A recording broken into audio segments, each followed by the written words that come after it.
आदित्यहृदयं श्लोका 12 हिरण्यगर्भः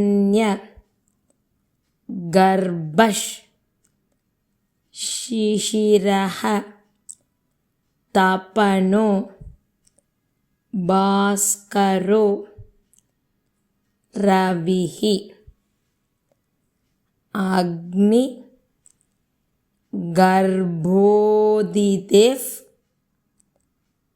पुत्रः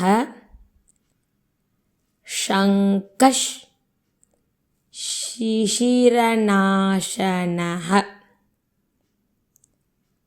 हिरण्यगर्भः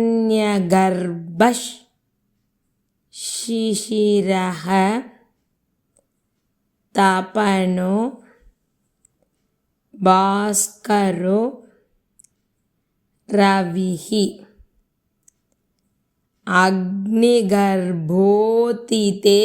पुत्रः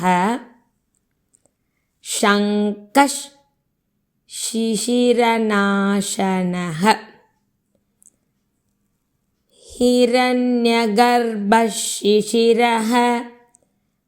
तपनो भास्करो रविः अग्निगर्भोदितेः पुत्रः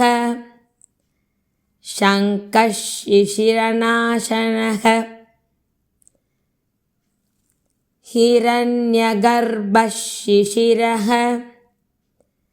तपनो भास्करो रविः अग्निगर्भोदितेः पुत्रः